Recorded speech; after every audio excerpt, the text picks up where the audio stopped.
लख लख शुक्राना।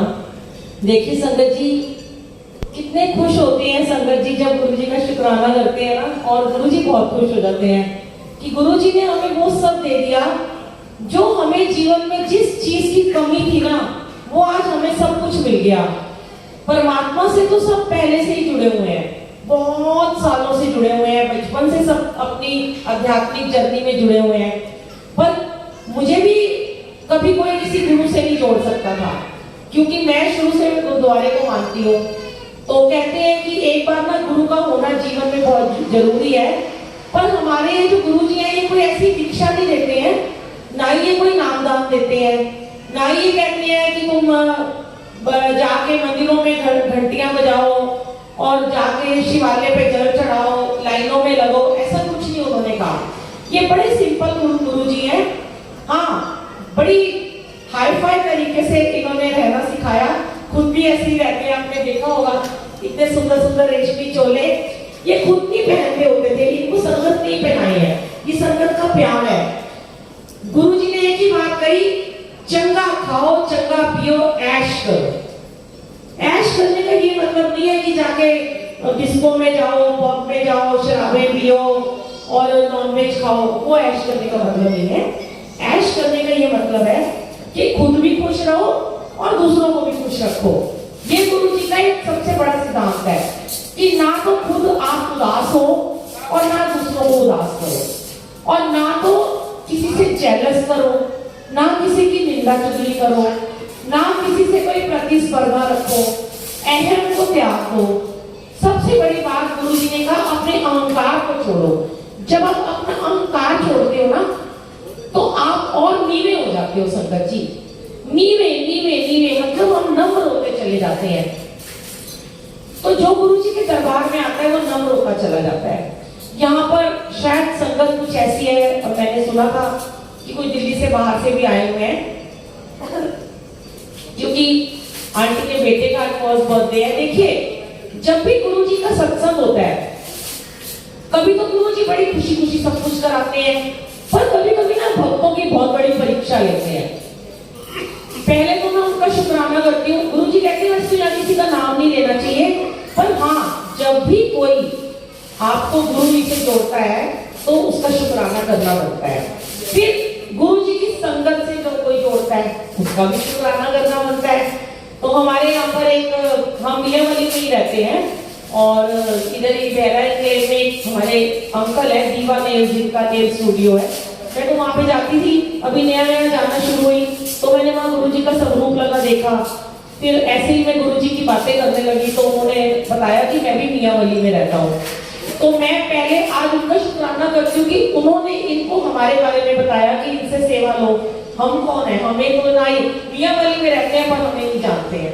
तो गुरु जी ने टाइम डिसाइड किया होता है कि पहले हमें वहाँ भेजना होता है, फिर वहां से सेवा की तैयारी शुरू करते हैं। फिर इन आंटी को बताया, फिर इन आंटी ने इनका नाम क्या है, भाभी का है, मन्नू मेरे घर में आई, तो बड़ी लीला रची गुरु जी ने, और ऐसे करते करते गुरु जी का सत्संग की डेट डिसाइड हो गई। तो देखिए, गुरु जी ने हमें रोज आना सेवा में भेजते हैं, डेली हम निष्काम सेवा करते हैं बिना कुछ लिए दिए, क्योंकि हम गुरु जी ने बहुत ब्लेस किया हुआ है। और जैसे ही आंटी के घर का सत्संग बुक हुआ, अगले दिन आंटी के हाथ में चोट लग गई। उनका हाथ मिक्सी में आ गया और इतनी बुरे तरीके से चोट लगी, मुझे पता चला। मैंने कहा गुरु जी कोई बात नहीं, आपने ये परीक्षा ली है, और मैंने कहा कोई बात नहीं, कोई कर्म टल गया, कोई बहुत बड़ी बला टल गई, आपका हाथ बच गया, आपकी उंगली भी बच गई है। तो गुरु जी ये देखते हैं कि कितना ये मेरे को मानती है। अब इसको मैंने कष्ट दे दिया, अब ये कराती भी है, सत्संग के लिए कराती है। होता है ना, कई लोग तो बड़े वहमों में पड़ जाते हैं जब गुरु जी को मानते हैं। अरे हम तो गुरु जी का सत्संग कराने चले थे और हमें ही चोट लगवा दी, हमने नहीं करना, आप सत्संग कैंसिल कर दो। पर जिनका दृढ़ विश्वास होता है, भरोसा होता है अपने परमात्मा पे, अपने इष्ट पे, आप जिसको भी मानोगे, जरूरी है जय गुरु जी बोलो, आप राम को मानो, आप कृष्ण को मानो, आप माता रानी को मानो, आप साईं बाबा को मानो, आप वाहिगुरु को मानो, जीसस को मानो। आप जब ध्यान से गद्दी पे देखते हो, आपको उसी रूप में गुरु जी दर्शन देते हैं। जो आपके अंदर परमात्मा बैठा है ना, आपको यहाँ ध्यान से देखोगे ना, लिप लगा के, जो हम लाइट्स ऑफ कर देते हैं, सिर्फ गुरु जी गद्दी की लाइट जल रही होती है, तो आपको गुरु जी के स्वरूप में, गुरु जी की गद्दी में अपने भगवान के दर्शन होते हैं। तो आंटी की परीक्षा चल रही थी, फिर भी इन्होंने कहा, पहले कंफ्यूज हो गए, हम घर में सत्संग कर लेते हैं। मैंने भी कहा हाँ घर में कर लो, फिर घर में जो जगह ज्यादा अच्छा है। फिर इन्होंने कहा बड़े सारे रिलेटिव आएंगे, इफ एंड बट चल रहे थे। तो अब गुरुजी की मर्जी है, गुरुजी बैंक्वेट हॉल में आना चाहते हैं कि पार्क में आना चाहते हैं कि घर में आना चाहते हैं, यहाँ पे डिसाइड हो गया। हमारी भी रोज की सेवा थी। ठीक 2 दिन पहले होली वाले दिन मेरा पटाखा बज गया, मैं सीढ़ियों से धड़-धड़ नीचे गिर गई जाके, और मेरी भी परीक्षा थी। और डॉक्टर ने बोल दिया कि आपको 15 से 20 दिन तक बिल्कुल बेड रेस्ट करना है, पैर नीचे नहीं रखना, मांस बहुत ज्यादा फट गया है। तो जो 19 तारीख का सत्संग था इंदिरापुरम का, वो पोस्टपोन करा। मैंने कहा आंटी आप कर लो, उन्होंने कहा नहीं आपसे ही कराएंगे। सारे सत्संग पोस्टपोन हो गए। पर मैंने कहा गुरुजी सिर्फ और सिर्फ इसलिए नहीं कि ये बैंक्वेट में था, हम यहाँ नहीं आते और सेवादार थे, कोई भी सेवा कर सकता था। मेरे मन में गुरुजी ने बस एक ही भाव दिया संगत जी कि पहले उस आंटी को चोट लग गई है, अब मैं अपना टुकड़ा उसके आगे लेके बैठ जाऊंगी तो वो तो बहुत ही नेगेटिव हो जाएगी कि पता नहीं गुरुजी क्या चाहते हैं, मेरे से सत्संग कराना भी चाहते हैं कि नहीं। तो मैंने कहा नहीं गुरुजी, ये सेवा तो चाहे बैठे बैठे करूंगी पर कर भी जरूर है। तो गुरुजी ने अपने आप ही यहाँ बुलाया। चलो घर सामने था, बैठे रहे बेचारे बच्चे, हमारे सेवादारों ने सारा दरबार लगवाया, सब कुछ कर लिया, क्योंकि करने वाले गुरुजी होते हैं। करम करावन हार स्वामी सदल घटा का अंतर्यामी। और मैं आपको थोड़ा सा गुरुजी के बारे में बता दूं, जो पहली बार आए हैं, गुरुजी के सत्संग तो बहुत है, YouTube पे डालोगे मिल जाएंगे, मेरे भी हैं, बुलबुल आंटी के नाम से सत्संग है। गुरुजी हमारे जो हैं, इनको जय गुरुजी कहा जाता है, और इनका जो जन्म है 1952 में डुगरी में हुआ। डुगरी पिंड है, वहां पे इनका जन्म हुआ। और इनके पापा मस्त राम जी हैं, जो अभी भी हैं। जो इनकी माता जी हैं, उन्होंने अभी कुछ टाइम पहले चोला छोड़ दिया। गुरुजी 1952 से लेकर 2007 तक हमारे बीच में रहे। 2007 में गुरुजी ने चोला छोड़ा। महापुरुष जो होते हैं वो अपनी मर्जी से आते हैं, अपनी मर्जी से ही चोला छोड़ते हैं। और गुरुजी सबका कल्याण करने इस दुनिया में आए। जैसे कि आपने देखा होगा, वाहेगुरु गुरु नानक देव जी आए। जब 500 550 वर्ष पहले गुरु नानक देव जी आए थे, तब कोई नहीं मानता था कि वो भगवान है, लोग उन्हें फकीर मानते थे। उनके पिता भी ये कहते थे ये तो सारे पैसे लुटाता है। तो जब गुरुजी अपने चोले में थे, हमारे लिए तो आज भी हैं, तो लोगों ने उन्हें, ज्यादा लोगों ने उन्हें परमात्मा नहीं माना। गुरुजी की बॉडी से एक बड़ी अच्छी फ्रेग्रेंस आती थी। गुरुजी ने जिसका कल्याण करना होता था उसको अपने कहते थे मेरे चरण दबाओ, मेरे हाथ दबाओ। तो जो उनके हाथ दबाते थे, उनके पांव दबाते थे, ऐसे नहीं गुरुजी को कोई दर्द होता था कि गुरुजी अपनी दर्द ठीक करने के लिए दबा रहे हैं। गुरुजी उनको ब्लेस करते थे, और गुरुजी को हाथ लगाते ही संगत के हाथों से जितना मर्जी वो वॉश कर ले, वो खुशबू 15-15 दिन तक जाती ही नहीं थी। उनका घर पूरा महकता रहता था। ना ही कोई वो परफ्यूम की स्मेल थी, ना ही कोई ताजे फूलों की, एक अलग ही खुशबू थी। अब आज जब गुरुजी ने पहले गुरुजी जलंधर में रहे, डुगरी में रहे, फिर जलंधर रहे, चंडीगढ़ रहे, फिर गुरुजी दिल्ली आए। दिल्ली में गुरुजी ने बड़े मंदिर के नाम से एक बहुत ही सुंदर स्वर्ग का एक टुकड़ा धरती पे उतारा। छतरपुर मेट्रो स्टेशन से आगे जाकर भाटी माइंस में गुरुजी का मंदिर है, जिसको बड़े मंदिर के नाम से जाना जाता है। वहां के आप बाहर से भी अगर निकल जाते हो तो आपको एक अद्भुत, एक अनोखी अनुभूति होती है कि आप किसी बहुत ही पवित्र जगह पर आ गए हो। और उसके अंदर जाते ही आपको सबसे पहले गणपति जी के दर्शन होते हैं, फिर गुरुजी की समाधि के दर्शन होते हैं, फिर शिव जी के दर्शन होते हैं। शिव जी की पूरी गंगा जी बह रही है। उसके बाद आप बड़े मंदिर के अंदर जाते हो, देखो सामने श्री गुरु नानक देव जी का स्वरूप लगा हुआ है, और एक साइड उन्हीं के नीचे शिव जी का स्वरूप लगा हुआ है, और साइड में गुरुजी की गद्दी लगी हुई है। गुरुजी के बड़े मंदिर के दरवाजे एक ओंकार की पहली पौड़ी से खुलते हैं, जो कि श्री गुरु ग्रंथ साहिब जी का पहला उच्चारण है। और गुरुजी के बड़े मंदिर के दरवाजे ओम नमो शिवाय की आरती से बंद होते हैं। देखिए, गुरुजी ने अपने आप को कहीं भी आगे नहीं रखा। शुरुआत में उन्होंने एक ओंकार गुरु नानक देव जी को आगे रखा और शिव जी को रखा। गुरुजी जो है ओम और एक ओंकार का अनोखा संगम है। तो गुरुजी इस दुनिया में आए तो उन्होंने क्या क्या ठीक किया? कैंसर ठीक किया लोगों का, डिप्रेशन ठीक किया, बीमारियां, पैरालाइज और ब्रेन ट्यूमर और डाइवोर्स। गुरुजी ने कहा था जब मैं चला जाऊंगा तो मंदिर में लाइनें लगेंगी और सबसे ज्यादा जो गोल वाला होगा वो होगा कैंसर, डाइवोर्स और डिप्रेशन। और आपको पता है आज की डेट में यही तीनों चीजें हावी हो रही है। शादी होते ही 1 साल में डिवोर्स हो जाते हैं, कैंसर हर दूसरे बंदे को है, डिप्रेशन का हर कोई मरीज है। तो गुरुजी ने कहा था कि जब भी तुम मेरे बड़े मंदिर में आओगे, जो तुम्हें वहां जल प्रसाद मिलता है, जो तुम्हें वहां चाय प्रसाद मिलता है, जो तुम्हें वहां समोसा प्रसाद मिलता है, वो तुम्हें दवाई है, ब्लेसिंग है। फिर तुम्हें लंगर प्रसाद मिलता है, वहां का लंगर प्रसाद 4 लोग एक थाली में खाते हैं, चाहे आपके सामने राजा बैठा है, चाहे आपकी मेड बैठी है, चाहे आपका ड्राइवर बैठा है। अब गुरुजी ने जो छोटी-छोटी 2-4 बातें ली है वो आप सुन लो, क्योंकि फिर बर्थडे भी है, इनका बर्थडे सेलिब्रेशन भी करना है। और आंटी तो मुझे आधे घंटे से कह रही है डांस कब होगा। मैंने कहा डांस होता है सत्संग के बाद, केक कटिंग के बाद होता है।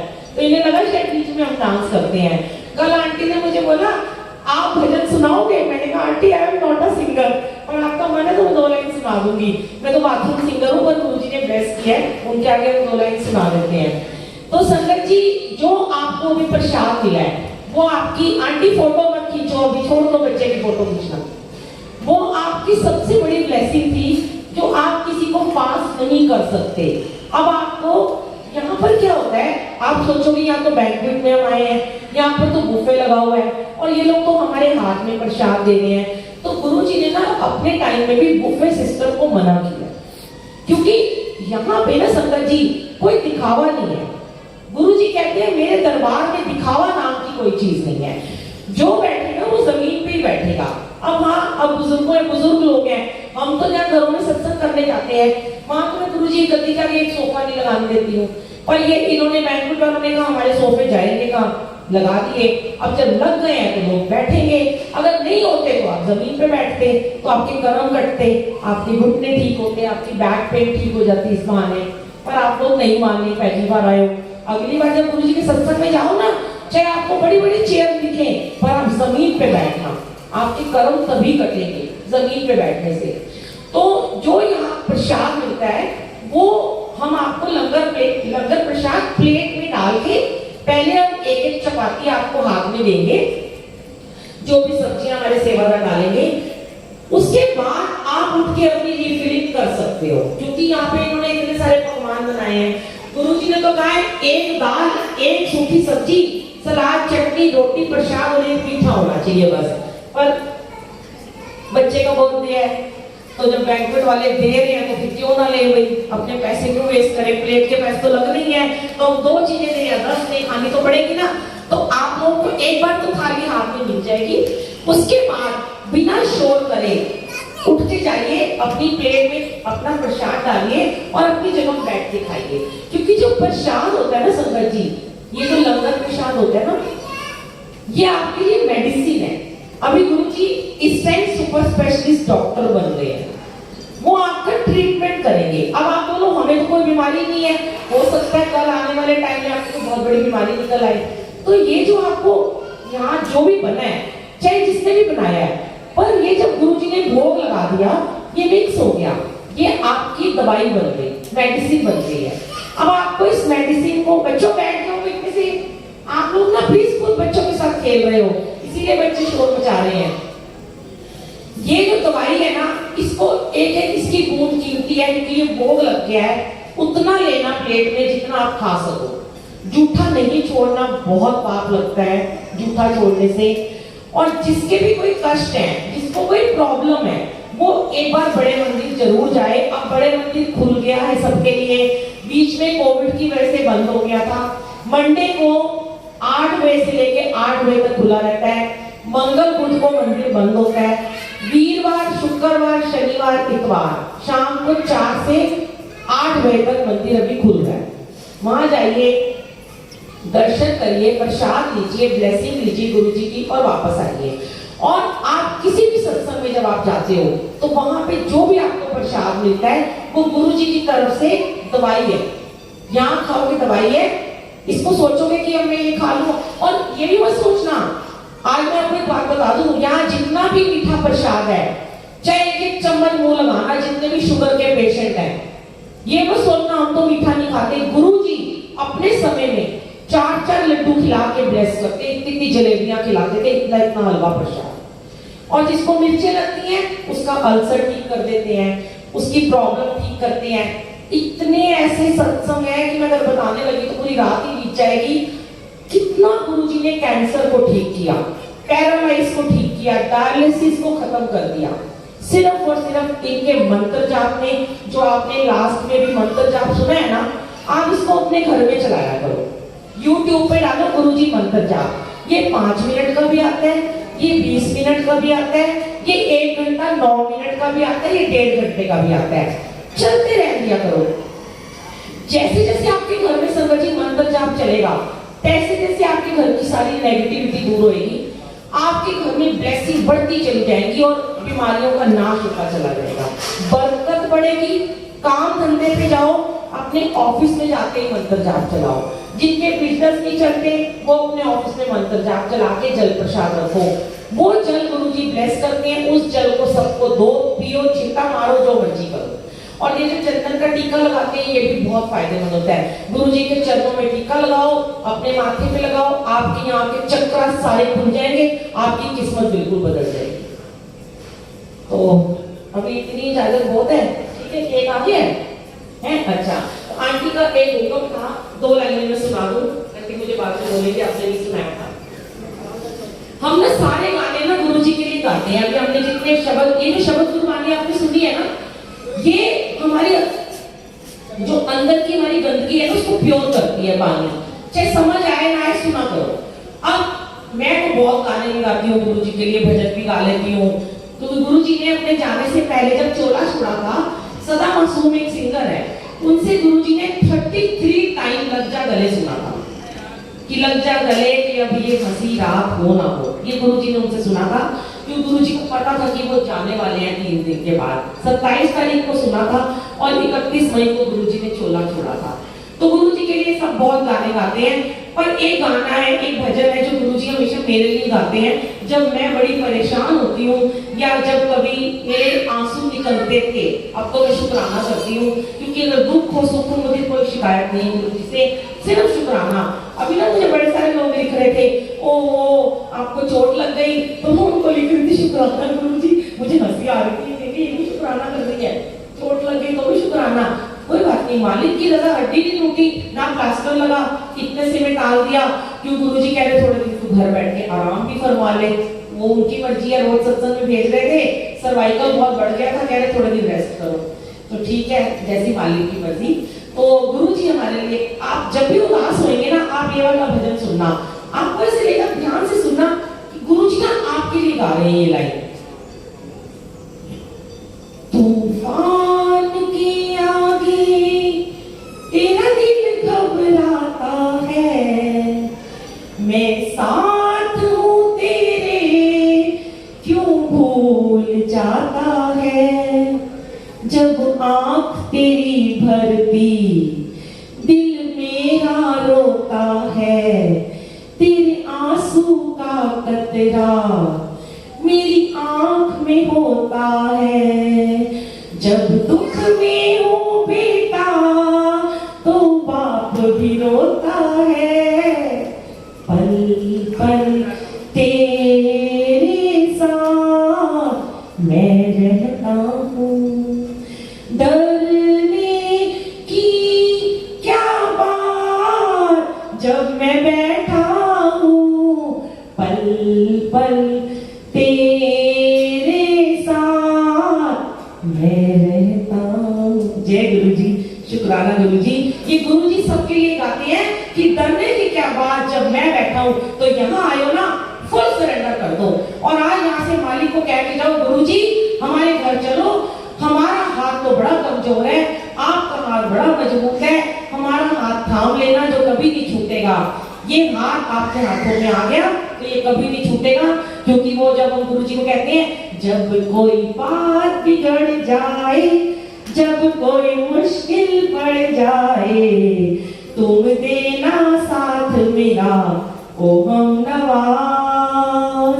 न कोई था न कोई है जिंदगी में तुम्हारे सिवा, तुम देना साथ मेरा ओ हमनवाज। तो संगत जी, ये जितने रिश्ते नाते हैं ना, ये सारे निभाने हैं, ड्यूटीज हैं, पूरी करनी है, कर्मस है, पूरे करने हैं, पर इनमें खो नहीं जाना। जब मरने का समय आता है, जब अंतिम समय आता है ना, तो आपने बड़ी साखियां सुनी होंगी, सब भाग जाते हैं। 10 मिनट भी घर में नहीं रखते हैं हमारी बॉडी को, कहते हैं जल्दी करो, मक्खियां आ रही है, भिनभिना रही है, बदबू आ जाएगी। क्या है मतलब, किसके लिए इतना रो रहे हैं? तो जाना तो साथ में नाम नहीं है, सिमरन में जाना है। अब जब भी आप सारे इधर जितने अंकल बैठे हैं ना, इन सबको कह रही हूँ मैं, जब भी अगले सत्संग में आओगे ना, चुप रहोगे, गुरु जी को बोल के जाओ। जितनी आपने बातें करी है ना, कर ली, आज की बात मत करना प्लीज, मेरी रिक्वेस्ट है। प्रॉमिस करो गुरु जी से, गुरु जी हम चुप का दाव बख्शेंगे। कहते हैं औरतें ज्यादा बातें करती हैं, आज तो औरतों ने बातें ही नहीं करी है, बदनाम कर रखे आपने उनको। आज अंकलों ने ज्यादा बातें करी हैं, तो अगली बार बातें नहीं करनी, फोन का यूज नहीं करना, सिर्फ अपने 2 घंटे सत्संग पे ध्यान देना है, वही ब्लेस करेंगे। अब हम केक कटिंग करते हैं और फिर अपने अपने स्थान पे खड़े होकर यहाँ आके हाजिरी लगाएंगे। लेकिन हाँ, डांस करने के बाद जब हम आपको अनाउंसमेंट करेंगे, अपने स्थान पे प्लीज बैठ जाना, क्योंकि एक बारी लंगर की थाली आपके हाथ में आनी बहुत जरूरी है, क्योंकि वो डॉक्टर साहब ने